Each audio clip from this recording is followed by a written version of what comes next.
What do the Cowboys need to do on Sunday night to upset the Tampa Bay Buccaneers? All that and more in this episode of the Locked On Cowboys podcast. You are Locked On Cowboys, your daily Dallas Cowboys podcast. Part of the Locked On Podcast Network, your team every day. Locked On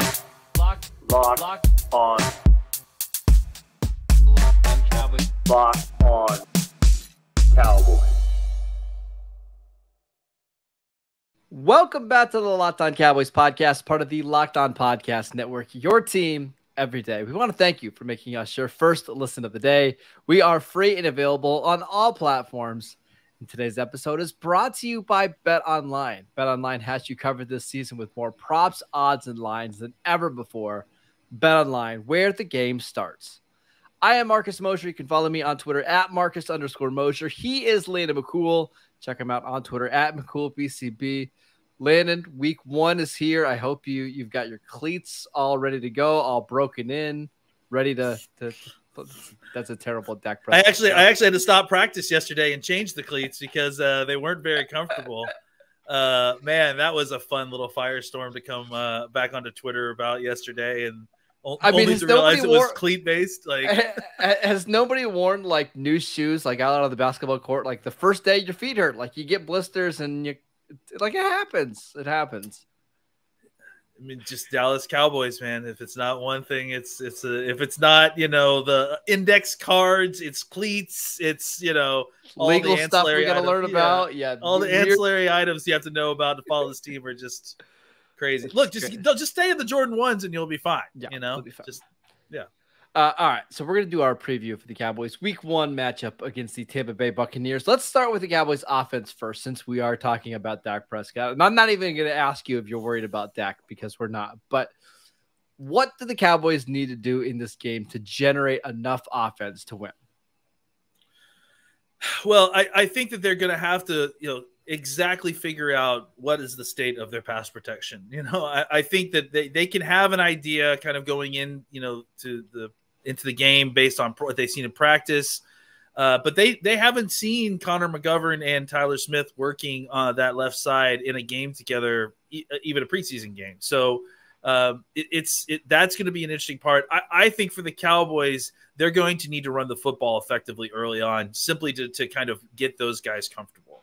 I don't want this to be a game where they're only trying to run into a brick wall, but I think that getting some success early in the run game will help people like Tyler Smith and Connor McGovern kind of settle into the game a little bit and provide opportunities for play action stuff that can help, kind of attack that second level, which is, a dangerous group of linebackers.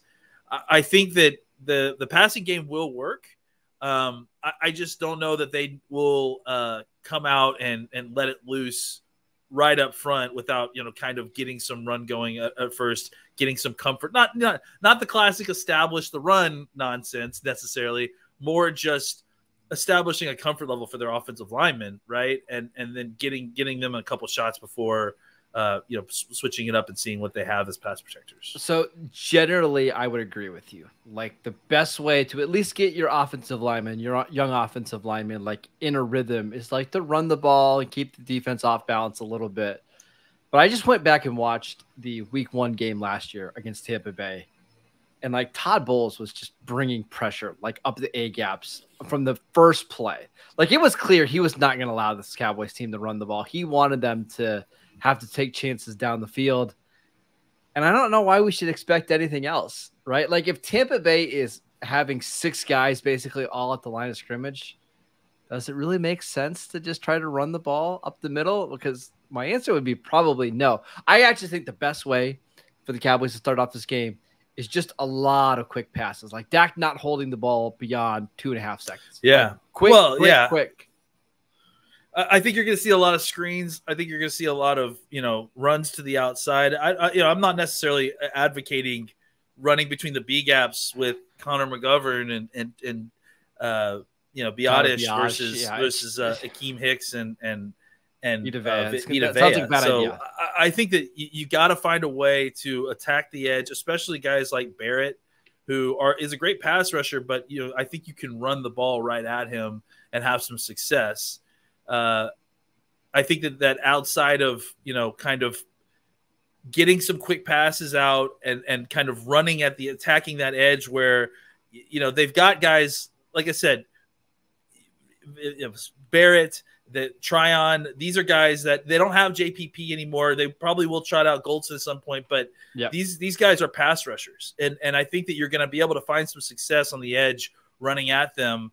And then, I don't think you're wrong. I think, they're going to throw a ton of screens. They're going to throw a ton of slants. They're going to throw a lot of kind of short yardage stuff, shorter passes that they're hoping will get Yak. They'll get involved. They'll get Pollard involved in the pass game. I think they're going to try, everything they can early on, short of trying to throw the ball a lot, 7-step drops down the field. I don't think that's early, going to happen. Right? Yeah. I think you're going to see a lot of swing passes, screen passes, probably a jet sweep or two, right? Just things to get Tampa Bay a little bit off their heels so they can't just pin their ears back and go after Dak. Like, that's got to be the strategy here for the Cowboys. And really, Lena, I think it's really important that the Cowboys get some kind of points on their first 2 or 3 drives. Like, you can't go 3 and out on back-to-back drives to start this game. Like, you've got to find a way to get something on the board early. Yeah, I mean, I think both teams are going to feel that way for sure. And I think that, for the Cowboys, it's definitely going to change a lot of the angles if they're able to get points on the board and get up front early. That's where they've struggled before. So it'll be interesting to see if they can kind of mix that up a little bit, come out a little bit hotter, and find a way to kind of use rhythm, use a mixing of personnel, whatever it takes to kind of get Tampa Bay uncomfortable early, get some points on the board, and then hopefully kind of set the tone a little bit and hopefully help your defense a little bit. I mean, even – it doesn't really help a ton if you're getting points early and having a lead early. It's about kind of having it a little bit later in the game. Yep. But to kind of play with the upper hand, to start out with the upper hand would be really beneficial, especially for the Cowboys playing at home. Yeah, because the last thing you want is Tom Brady having like a 10-0 lead going into the second quarter, because then you just feel like you're behind the 8 ball and you're chasing the whole game. But if this is like I think the Cowboys would love it if this is like a 10-7 game going into halftime, right? Like, just absolutely, keep it close. Yeah, I think the Cowboys would. I mean, if the score is lower, I think that's better for the Cowboys, right? Because I think they have the more sustainable run game. They can control the clock probably a little bit better. I don't think the Cowboys want to get in a shootout here. I think that's just not the matchup that they would prefer to go with. No. And I think that they'll have a better chance of controlling the game if they can do so through a balanced offensive attack that's keeping them off their heel, on the defense on their heels, and that allowing their defense to, on the other side, allow them to pin their ears back and go after Brady as he's trying to pass to catch up. I will say really quickly before we move on to the defense, like, this is going to be a big role player game for the Cowboys. Like, I have no doubt that CeeDee Lamb's going to make plays, and so will Dalton Schultz, and I think Tony Pollard will have a couple big plays. But, like, you need Noah Brown on 3rd and 6 to get open and make a catch when he's targeted, right? If Jake Ferguson is open on a play action boot, you need him to catch the ball and get up the field. You need Dennis Houston when he gets his opportunity. Like, he's probably going to get 1 or 2 targets. So, like, make plays. To me, that's going to be the difference in the Cowboys winning or losing this game. Yeah, I mean, I think, that's really, we've talked about it all offseason. And I think now that we're getting into the regular season, we're definitely going to have this situation where, CeeDee Lamb is going to get a lot of attention. Like, he's going to get double teams. He's going to get, triple teams. he's going to get all the attention because there isn't the same kind of threat across from him like there was with Cooper. Schultz will get his attention too once teams start realizing that Dak is going to target Schultz as well. They'll both probably start getting doubled. And what does that mean? That means that third guy, whoever it is, whether it's Gallup, whether before Gallup gets back, whether it's Noah Brown, whether it's Tolbert, that guy's got to beat man coverage. And if he can beat man coverage and just be where he's supposed to be, then, those 4 to 5 times that you need to call upon those guys during the game, then the Cowboys are going to have success offensively. That's just a great unknown we don't know, right? Yeah, and Tolbert in the preseason, Tolbert was getting open. It just he wasn't making the play at the catch point, right? It wasn't Yeah. necessarily a drop, but like No. not finishing through contact or through contact. Like Yeah. that's the kind of stuff he's going to have to do in this game if the Agreed. Cowboys do want to win. So Absolutely. we'll see. All right, let's talk about how the Cowboys can potentially try to slow down Tom Brady. But before we do that, we want to tell you about LinkedIn. As you gear up for fall, you need the right people on your team to help your small business fire on all cylinders. LinkedIn Jobs is here to make it easier to find the people you want to talk to faster and for free. Create a free job post in minutes on LinkedIn Jobs to reach your network and beyond to the world's largest professional network of over 810 million people. Then add your job in the purple hiring frame to your LinkedIn profile to spread the word that you're hiring so your network can help you find the right people to hire. Simple tools like screening questions make it easy to focus on candidates with just the right skills and experience so you can quickly prioritize who you'd like to interview and hire. It's why small businesses rate LinkedIn Jobs #1 in delivering quality hires versus leading competitors. LinkedIn Jobs helps you find the candidates that you want to talk to faster. And did you know that every week, nearly 40 million job seekers visit LinkedIn? Post your job for free at linkedin.com/lockedonnfl. That is linkedin.com/lockedonnfl to post your job for free. Terms and conditions apply. Can I add one thing real quick? I just before we move on, just because I want to make sure people that are getting their news from us know, like, we're not just exaggerating about the Dak Prescott thing. Like, he was laughing after practice yesterday about how silly it was that he's on the injury list. This is literally a non-issue. So I just wanted to kind of add that part in before we moved all the way on to the defense. I'm not reporting it, but it's a blister. Yeah, exactly. So we'll be all okay. Right. Yeah, there you go. All right, let's talk about stopping Tom Brady. I think the game plan is actually pretty simple here. Last year, I think Brady got a little bit too comfortable in the pocket, and he was able to kind of dink and dunk the ball down the field. I think this year, Landon, I think you dare Brady to hang in the pocket and throw the ball down the field against man-to-man coverage. Like, if he wants to try Evans down the field against Diggs, that's fine. If he wants to try Russell Gage 25 yards down the field against Anthony Brown and he beats you that way, you can live with it. I just don't know if the Cowboys can play soft underneath coverage and allow Brady to kind of control the game that way. Why would they? I mean, like, here's the thing.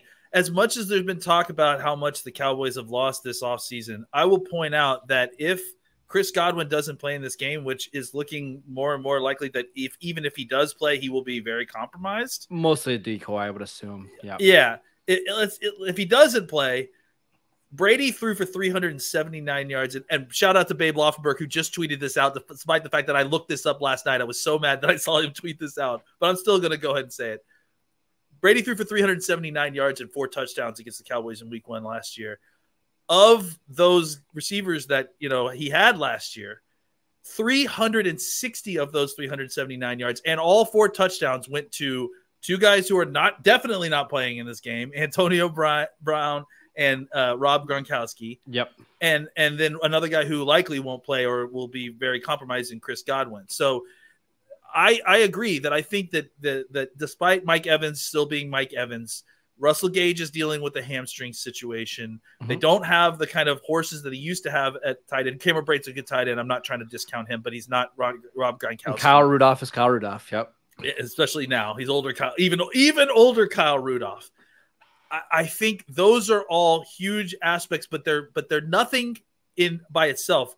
I think we have to look at the comprehensive thing of he doesn't have quite the receivers that he had last year. Mm-hmm. He doesn't, which means that you feel a lot more comfortable playing press coverage, which means you can disrupt the early part of the timing of the routes.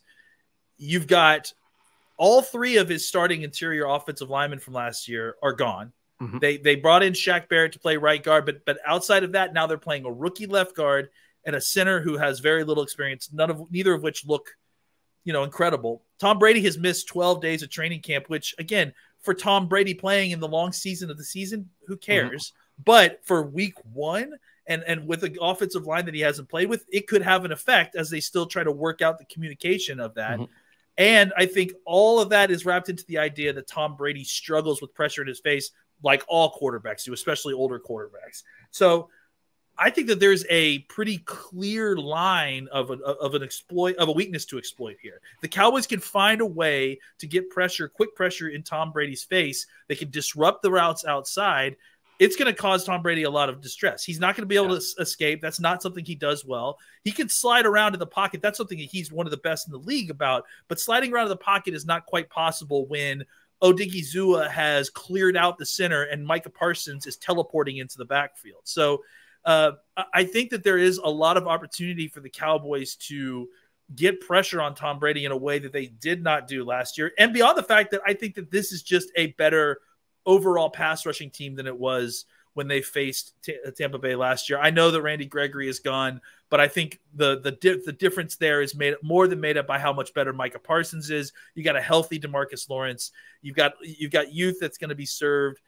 I think the interior defensive tackles that we have all gotten a lot better. I think there's an opportunity for the Cowboys to actually harass Tom Brady in this game in a way that they did not do week 1 last year. I agree. And the most important thing is getting Brady to 3rd and 7, 3rd and 8. And again, when I rewatched this game the other day, the Cowboys were really good on 3rd and 7 and 3rd and 8. There was a couple unbelievable throws that Brady had to Gronk, like down the middle of the field where the coverage was fantastic. And he just put it in a spot that nobody was going to be able to get except for Gronk. Like if he's going to make those throws, it's fine. But you want to be able to get into situations where you can send 5, you can try to confuse Brady off, a little bit with stunts or whatever. But that's going to be the key. It's not giving up 8 yards on 1st down to a swing pass to Leonard Fournette, or not letting Russell Gage just eat you up underneath. That's how the Cowboys win this game. There's going to be some time when Tom Brady is going to throw one up and it's going to be a miracle pass and he converts 3rd down. That it happens. The flip side of that is if you can get pressure on Tom Brady, and here's the other really big key part. If you can control the middle of the field, if you can control coverage in the middle of the field, they don't have Gronk. We just talked about it. They don't have Gronk. They do still have some of the other guys on their teams that Brady and some of these guys, but Gronk was his security blanket, right? Evans is a guy that they can do that too, but I like that matchup between Evans and Diggs. If you can control the middle of the field coverage wise and get even a little bit of pressure, Brady's not going to have it. Like he won't be the guy that throws the ball with pressure in his face anymore. He won't be the guy to slide out of the way. He'll go down. He'll fall down and take the sack and try to live another day, which will add up eventually. So the Cowboys have a way to kind of harass him in a way that I feel like that they didn't before. They have to find a way to avail themselves of that, because I look, as much as we may look to the 2021 game, I really do believe both of these teams are very, very different. I think this is going to be a very different game. So Tom Brady in the last matchup against the Cowboys on 3rd and 7 or longer, 0 completions on 4 times. You gotta continue that, right? You got to get them in long situations. They're not going to be a great running team. They have, like I said, with the interior changes in offensive line, they'll try to establish that. And Fournette's a fine running back. He actually makes me more nervous in the open field in the receiving game than he does as a pure runner, other than goal line stuff. Like I still think he's a really good short yardage runner. But again, kind of playing to this very lined up advantage that the Cowboys have, he's a terrible pass protector. So again, if the Cowboys can find a way to get into the backfield, Brady's unprotected back there. So I think that's going to be the key. Stopping the run early, getting them into long down situations, and then exploiting their protection. I think it's a pretty clean lineup for how you win this game. So last year when the Cowboys were without Zach Martin in week 1, we saw Todd Bowles do this kind of crazy thing where he had Ndamukong Suh and Vita Vea as like the edge rushers. And then inside they had Shaq Barrett and Jason Pierre-Paul. I think there was one player, it was Devin White lined over the center. Maybe. I almost wonder if that's the way the Cowboys should go on some like 2nd and 3rd downs. Like, hey, here's Golston and Osa going up against your tackles, but let's see if we can get Demarcus Lawrence and Dorrance Armstrong one-on-one with your guards. Like I wonder if that's the way the Cowboys should operate in this game. Sam Williams Maybe some Sam Williams. Sam Williams will be a guy that they'll put inside too. That quickness and speed. He's shown a propensity for knocking passes down too. So I wouldn't be surprised if that's a role that he gets. I think you'll see that. I think they're going to throw the kitchen sink at him to try to get this done. I think you'll see a ton of stunts, a ton of twists. They're going to get moving inside, and they'll involve the linebackers there. They'll have the bigger guys kind of clear out lanes for blitzing linebackers to come in behind them. This is all stuff Tom Brady's seen before. That's you're not going to fool him, but you might fool the offensive lineman on a twist and stunt and get a free runner, which Tom Brady can have seen that all he wants. He can't stop teleporting Micah Parsons. So, and we should mention Micah. If the Cowboys want to win this game, they need Micah Parsons to play like a star. I think Parsons probably had the worst game of his career against Tampa Bay last year, and it's understandable. His first game, his first game. It was literally his first game in the NFL. But like, if they want to stop Brady, they need him to play like a star. To maybe not get 2 sacks or whatever, but just have an impact. Like, create some throwaways from Brady on 3rd down. Make a stop on 3rd and 2 on Leonard Fournette. Like, go be a star, Micah Parsons. This is why they have him. Absolutely. And I think another guy that's going to have a probably more understated but similarly important impact is Demarcus Lawrence, right? Because he's got to dominate that line of scrimmage. He's the strongest run player on that defensive line. If you're going to get any kind of pressure on the outside that isn't coming from Micah Parsons, especially against someone like Tristan Wirfs, it's going to be Demarcus Lawrence who's going to get that for you. How about Dante Fowler? I think he has 5 sacks in his last 5 games against Tom Brady. I mean, I think Fowler is. We may look back at that as kind of the Javon curse of signings this year, right? Where he comes in as a rotational player and just really shines in that role. I think he is going to get a lot more opportunity than he has in a long time to get one-on-one situations on the outside. We'll see. All right, let's get to my favorite part of the show, the score predictions. But before we do that, I want to tell you about BetOnline. BetOnline.net is your #1 source for all of your pro and college football betting needs and sports info this season. Find all of the latest football league developments, game matchups, news, and podcasts, including this year's Week 1 opening lines, where the Dallas Cowboys are 2.5-point underdogs at home. BetOnline is your continued source for all of your sports wagering information, including live betting, esports, and scores. It's the fastest and easiest way to check in on all of your favorite sports and events, including MLB, MMA, boxing, and golf. Head to the website today or use your mobile device to learn more about the trends in action. BetOnline, where the game starts. All right, Landon, what's your prediction? Week 1, Cowboys Bucks.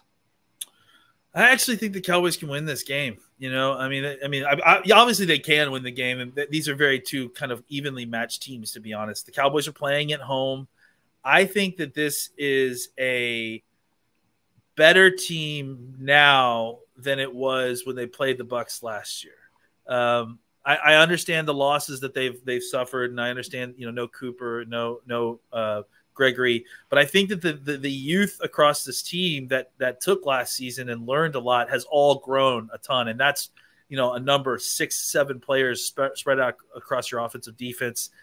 I think the Cowboys win one in which they control the line of scrimmage on the defensive side of football.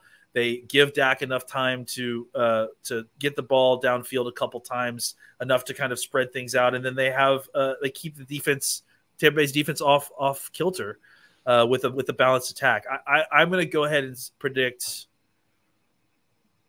I predicted a terrible score on WFA. I was on the spot, and I think I picked it 20-16 or something ridiculous. I'm going to predict 28-24 Cowboys. I think they score a touchdown late to win it, and they keep it close to their chest all throughout the fourth quarter. I still think the Cowboys are going to be a playoff team this year. I think they're going to end up around 10-7. But these first 2 weeks make me nervous, right? Against really good quarterbacks, against offenses that can put up points, and against pretty good defenses as well. I expect them to struggle out of the gate because this is just what the Cowboys have done over the last couple decades. Like, they've been awful in Week 1, unless they're facing the Giants, of course. But I'm going to pick this to be a 27-17 game, but somewhat close going into the fourth quarter. I wouldn't be surprised if it's, 14-10. Going into the last 15 minutes of this game. But I do think Tampa Bay is the better team. again, I think it'll be close, but I'm picking the Bucs to win. Let's remind everybody that we have to have Marcus pick against the Cowboys because otherwise they won't win. Yeah, it's a tradition at this point. We're going on to what, year 6 of this podcast now. So this is just what we do. So hey, I'm crossing my fingers that I'm wrong. That'd be a lot of fun. All right, that is it. Marcus loves to be suspiciously wrong, right? He loves to be like, my favorite team won. I'm so disappointed. I love that aspect about this. Thank you for making Locked On Cowboys your first listen every day. Now make your second listen the Ultimate Pro Football Preview 2022. It's an 8-episode extravaganza to get you ready for the NFL season. The local team experts of the Locked On Podcast Network, plus a betting angle from Lee Sterling of Locked On Bets, all combining into one ultimate NFL preview. Search for Ultimate Pro Football Preview 2022 on your Odyssey app, YouTube, or wherever you get your podcasts. We'll be back, I don't know, Sunday night, Monday morning, breaking down the Cowboys-Bucs game. Should be a lot of fun. Everybody enjoy week 1. Go follow the Locked On Cowboys podcast on Twitter at Locked On Cowboys. Follow Landon at McCool BCB. I am at Marcus _Mosher. We'll see you guys next time.